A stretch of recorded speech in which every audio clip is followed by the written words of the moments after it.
Hello, and thank you for this opportunity to present our work. My name is Markus Ganter. I'm a group leader at the Center for Infectious Diseases in Heidelberg, and I work on the malaria-causing parasite Plasmodium falciparum. Before going into detail, we were supported not only by conferences like LabRoots, but also a few funding agencies. And of course, none of the work which I'll present was done by myself, but by a team of graduate students, master and bachelor students, which did all the lab work. And I'll present the work from Sabrina Klaus and Marta Machado here in this presentation. So we work on the malaria-causing parasites for several reasons. One is, you can see here on this graph, these are the malaria-related deaths in the year 2000 to 2020. And we were, as a community, very happy to see that the malaria deaths coming down. There was substantial efforts by many different stakeholders, including the Bill and Melinda Gates Foundation, and we saw a significant drop in deaths. However, with the year 2015, there was a plateau, and with the corona pandemic hitting, we see even an increase in the number of deaths. So there's something we need to do about this devastating disease. It kills more than 600,000 people every year. Most of them are children under the age of 5. And like I said, we need more research to do something about this disease.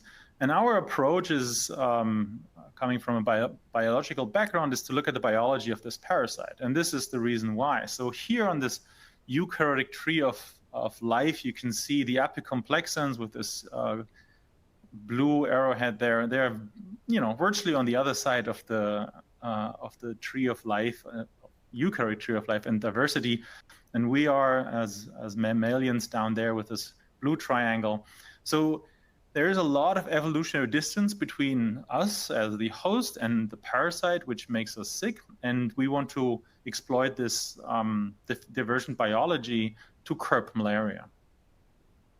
So the malaria life cycle is something we always like to show. And the parasite alternates between a human host and a female Anopheles mosquito. And when you get bitten by the mosquito, it injects with its saliva parasites into your skin.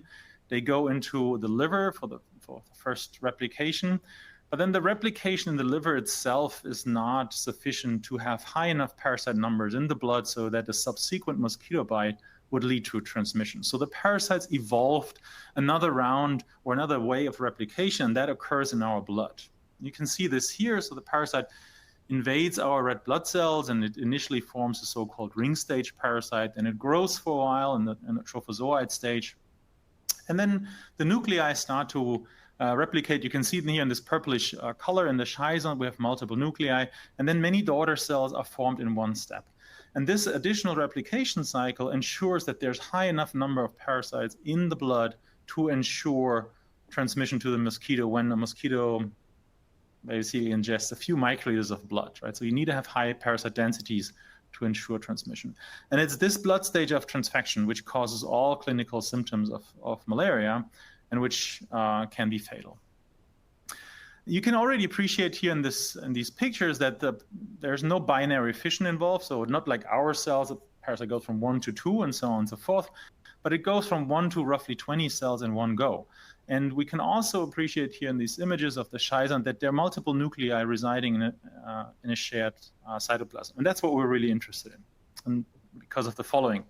So we know for many years now, actually 3 decades, that those nuclei reside in a shared cytoplasm, but they divide asynchronously. So we can see different microtubular structures in those nuclei, and we can see situations like this. So there's a parasite with one nucleus, which may be replicating its DNA, but the neighboring one is just about to divide. And this is really what struck me and what drives our research. We want to understand, how can it be that 2 nuclei sitting in the same cytoplasm right next to each other, one is dividing while the other one replicates its DNA. So this is very unusual. This is the unusual biology I referred to early on. And this is what we want to exploit to combat malaria. So eventually, as I said before, there are roughly 20 daughter cells from each of these rounds, and they get released into the bloodstream, infect new erythrocytes, and then eventually make us sick. So the first question we asked, and there was some discrepancy in the literature, is like, how is DNA replication and nuclear division organized? Some people said, well, you see these asynchronous nuclear divisions, but the DNA replication already has happened. Other papers suggested a more conventional way with alternating rounds of DNA replication and nuclear division. And so this is what I just mentioned. So a number of papers suggested that there is DNA replication first, and then only followed by nuclear division. And another set of papers suggests that there's consecutive rounds of DNA replication and nuclear division.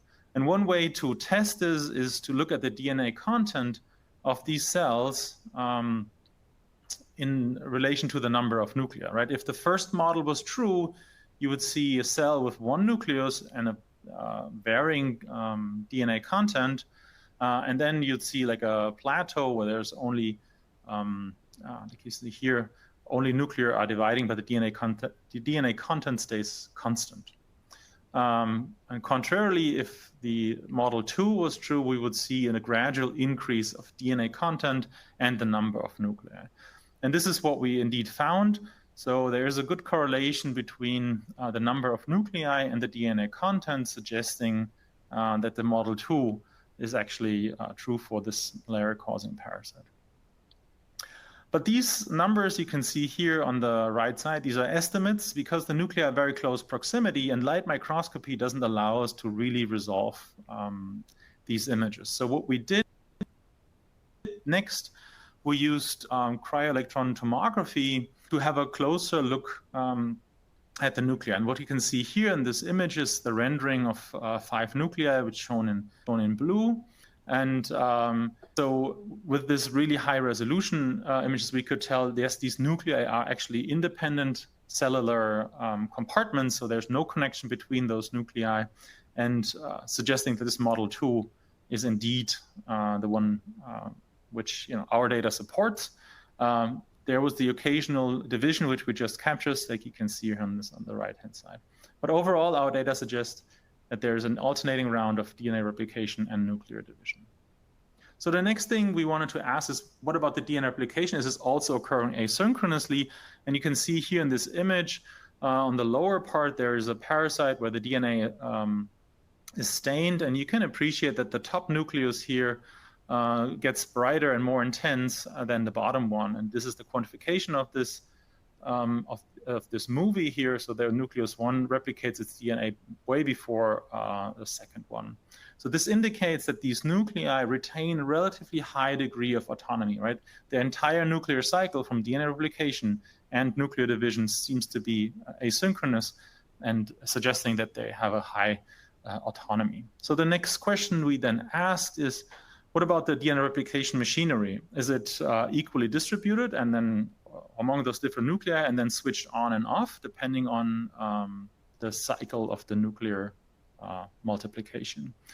So what we did, we turned to a protein called PCNA1. It's the proliferating cell nuclear antigen, and this is an important cofactor for DNA polymerases. So it's as a toroid, so a little donut encircling the DNA, and there it's very important for the DNA polymerases, for example, to be processive and replicate its DNA. And when we tagged this protein with PCNA1 and we had a closer look on where it localizes, we found that it's unevenly distributed. So in this image here, there's a correlative light and electron microscopy. You can see the nuclei are stained in this magenta.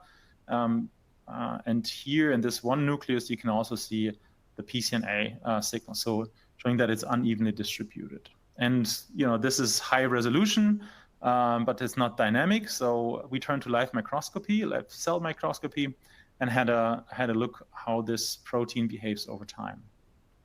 Now you can see the at baseline, so before DNA replication, this protein is equally distributed. When I play this movie, I hope you can appreciate that this protein accumulates in those nuclei, but not in all at the same time. So this confirmed our previous data, but it's only a subset of nuclei which where this protein is in. Now replication is over, daughter cells are being formed, and eventually they pop and infect the new daughter cell.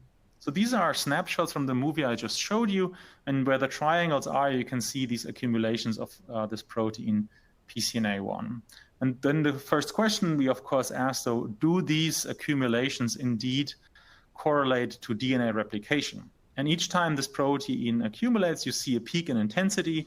And what's shown here in the bottom in green is each time there's an intensity peak, meaning an accumulation, there's also doubling of the DNA content. So together with these data now, we had a tool in hand where we can follow the nuclear cycle, right? So we had the nuclei shown in magenta here. We can follow DNA, we can follow the nuclear division, and with those accumulations of PCNA1, we can follow the DNA replication events. And then we started to quantify the dynamics of the nuclear multiplications, and we were able to draw trees like this. Just as an example, so this is the duration of the DNA replication, and you can see here the first round is relatively long compared to the second and third generation nuclei. What you can also appreciate is that once we're getting more and more nuclei in one cell, it's very difficult to deduct confident data with confidence here, right? So there's just very difficult to distinguish individual nuclei since they're so close, and we will never be able to do by light microscopy because they're sitting very, very close to each other. So to fill the gap, we teamed up with mathematicians. So this is a tree, and what we wanted to construct is this nuclear replication in the malaria parasite. And what is shown here is basically what we could measure. We could also measure the last round of DNA replication. We could also measure when the parasite is leaving the red blood cell. And with these data, we've had a mathematical model. And one question we also asked during this development was like, how is it stopped, right? So if those nuclei are doing their own thing, and eventually they are ready, and if one nucleus says like, okay, I'm ready, let's make a daughter cell and then leave, the others might not be ready. So there has to be a mechanism which would allow for faithful cellularization and for faithful replicate or formation of the daughter cells. So there must be a stop somewhere telling the nuclei to stop. And if you look into the literature, there are different mechanisms by which this can be achieved. So, for example, a timer or a counter mechanism. I will go into a little bit more detail in the next slides. So in a timer mechanism, you give the nuclei a certain amount of time to replicate. After that, it's done, right? And if your nuclei are very, very slow in the beginning, let's say you take a very long time to do the first cycle, you will still end once the time is over, and that leads to fewer daughter cells. If you're very fast, you have more time to make more daughter cells, right? So this is one way we can distinguish this timer. If you're very slow, you have very few daughter cells. If you're very fast, you have more. And vice versa, a counter, which would count to a certain number, would have a different correlation here, right? If you're very fast in the beginning, you reach the set number, let's say around 20 earlier than when you're very slow in the beginning, right? And with these measurements, we can distinguish counter and timer for nuclear multiplication. So this is what I just told you. So it's not 2 hours, but more like 700 minutes from the first S phase, so the first DNA replication, to the very last one. And like I said here, if there's one set time, it doesn't matter if you're fast in the beginning or if you're slow in the beginning. After 700 minutes, it's over. And conversely, if there's a counter, if you're very fast in the beginning, you reach the number, let's say 20 earlier than you would do if you're very slow. And these are the data. It's not perfectly fitting to a counter, but it's statistically significant. And in the meantime, other groups have also confirmed that the counter mechanism is stopping nuclear multiplication in the malaria parasite. So what we did is we added a counter into our mathematical model and then basically asked how many daughter cells will be produced if the dynamics are the same, right? That's what I just said. So here again, so we had the dynamics data from the beginning from our live cell imaging. We wanted to fill this gap here and ask if the dynamics were just as fast as they are in the beginning, how many daughter cells would we get? And the answer is way too many. So the nuclear multiplication must slow down over time in order to reproduce our experimental data. And if we include a slowdown factor, we can actually reproduce the experimental data quite nicely. And then we were wondering, how can this be? How can those nuclei slow down? And when you look back at these movies, and you can have a situation like this, right? So in this cell here, there are two nuclei, and one is replicating by itself, and it doesn't have to share anything. Later on, they're still asynchronous, like some are replicating and some are not, but these two nuclei here, and maybe this third one here, they are doing it at the same time, so they may have to share resources. And this shared resource could account for this overall slowdown. And to test this prediction from our mathematical model, we looked at situations where we have parasites with two nuclei, we can easily distinguish them, and where DNA replication occurs simultaneously. And then we expanded this a little bit and came up with three categories. So we can have nuclei which are completely overlapping in their DNA replication, some which are partially overlapping, so one starts and before it's finished, the next one starts, and where there's no overlap at all. And then we ask, how fast is DNA replication? And here in this graph, you can see if there's no overlap, they're indeed the fastest, while complete overlap causes the parasites to be much slower. So overall, these data suggested that this asynchrony we see in the nuclear multiplication facilitates rapid parasite proliferation, probably because there are shared resources or limiting factors. So with this study on the dynamics and how and why the parasite replicates in this weird way, we turned our attention now to the molecular players. And one question we would ask us, in the absence of canonical cell cycle checkpoints, who's regulating this nuclear multiplication, right? And a lot of people have looked for canonical cell cycle checkpoints, but none of them have been found or described recently. So this was work which I started as a postdoc a couple of years ago, and we're interested in kinases which regulate DNA replication. So here you can see the DNA content of a parasite over time. So the life cycle inside a red blood cell takes about 48 hours. And for the first 30 hours or so, there's no increase in the DNA content. But then about 30 hours, you can see this DNA replication starts to kick in, and the content goes up. And if we delete this kinase or deplete it by genetic means, here at 24 hours, you can see the DNA content stays flat. And if we delete this kinase a little later, after the onset of the first rounds of DNA replication, you can see it takes a while, but then the DNA content plateaus.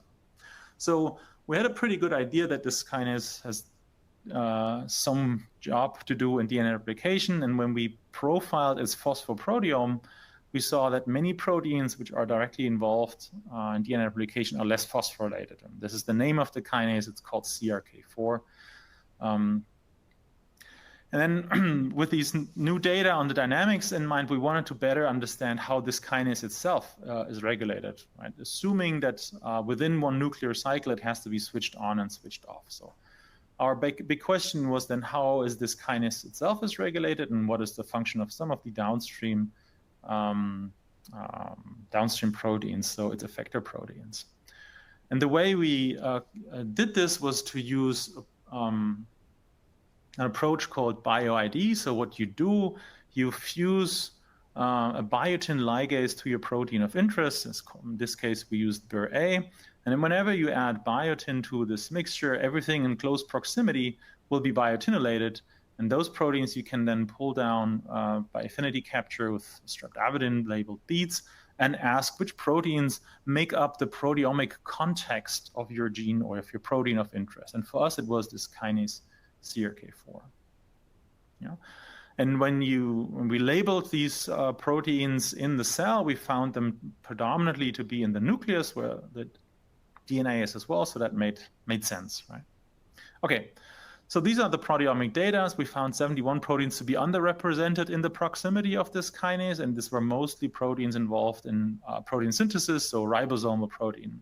And we found 45 proteins to be overrepresented, including our kinase itself, so that was helpful. To get a better idea of what these proteins are doing, we used GoTerm enrichment analysis of those proteins which had an annotation.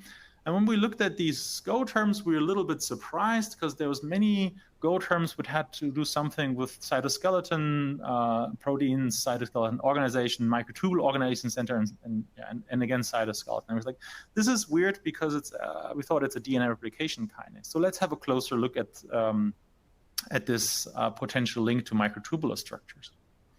So the first thing we did is looked at the localization of this kinase a little better, and you can see here in this images that the kinase seems to be unevenly distributed, and then depending on which nuclear structure or which microtubule structures we have in the nucleus, we see an uneven distribution, right? So we can have either these very elongated microtubules, they're called hemispindles, or very focal signals, which we interpret as early mitotic spindles.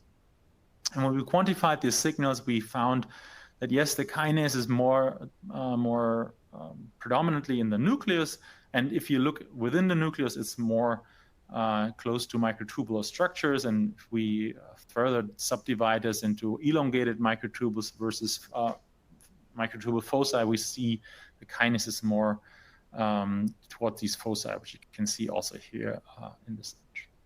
So this would, further suggest that there may be a link to microtubular structures. And the next thing we did is had a look at microtubules when this kinase is depleted or active. So in absence of this kinase, when we deplete this kinase by a genetic trick, we can see large microtubular structures inside the nucleus. And if the kinase is active, the nucleus can divide, and we see smaller microtubules. So then the experiments we want to do is we wanted to deplete this kinase. You can see here, so we deplete the kinase for 36 hours, so well into the time when DNA replication has started.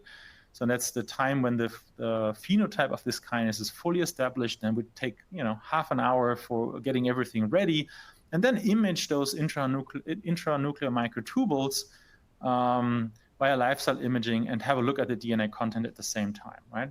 So basically comparing what happens to depleted and rescued parasites over time. So these are the microtubular structures in depleted ones. They're still rather elongated. They're dynamic. They change a little bit their shape over time, but you can see elongated microtubular structures. We saw this in all the cells imaged, and the DNA content stayed relatively flat, which is not a big surprise.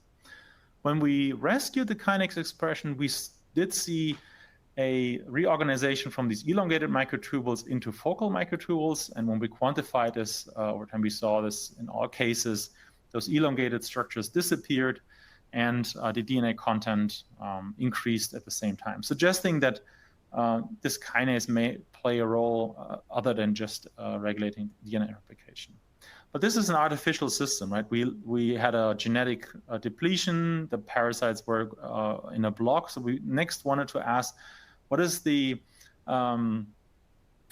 temporal correlation between these two events, microtubule reorganization or rearrangement and DNA replication in a wild-type situation without a genetic block? So for this, we used the parasites I introduced in the first part of the talk, the PCNA one. So here, now shown green is DNA replication. And remember, each time this protein goes into the nucleus, we see DNA replication, and we had a microtubule die.